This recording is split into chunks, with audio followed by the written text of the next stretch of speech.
বেশি করে spring roll samosa বানিয়ে নিলাম, কারণ রোজা থেকে রেগুলার কিন্তু ইফতার সব আইটেম করা সম্ভব হয় না, যার জন্য বেশি করে বানিয়ে ফ্রোজেন করে রেখে দিলাম, যে যাতে পুরো মাস এটা জাস্ট বের করে ফ্রাই করা যায়। আর যার জন্য আমি এখানে ভেজিটেবল রান্না করে নিয়েছি।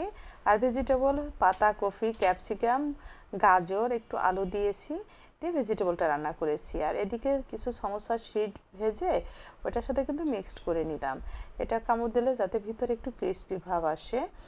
এখন কিছু সমোসা এবং রোলের যে শিটগুলো কিনতে পাওয়া যায়, শিটগুলো রেডিমেড নিয়েছি, এটা দিয়ে এখন আমি রোলগুলো বানিয়ে নিব। আপনারা চাইলে কিন্তু খুব সহজে এটা করতে পারেন। হ্যাঁ, এটা কিন্তু অনেক দাম না, কিন্তু কয়েকটা রোল যদি আপনি এমনিতে কিনতে যান অনেক টাকা খরচ পড়ে যায়। আর কম খরচে সাশ্রয় এবং এই কাজগুলো কিন্তু আমরা খুব সহজে করতে পারি। আর এই শিটটাও কিন্তু বাসায় তৈরি করা যায়।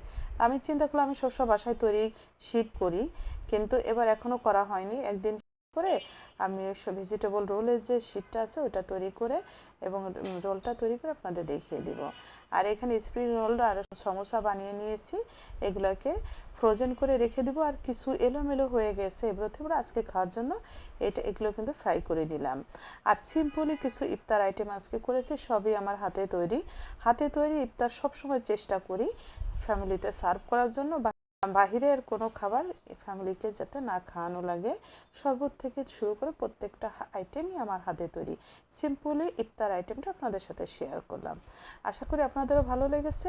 কেমন হলো কমেন্টস করে জানাবেন। রেসিপি ভালো লাগে শেয়ার করে রেখে দিতে পারেন। সবাই ভালো থাকবেন, সাথে থাকবেন একটা লাইক দিয়ে। সবাইকে অসংখ্য ধন্যবাদ। আল্লাহ হাফেজ।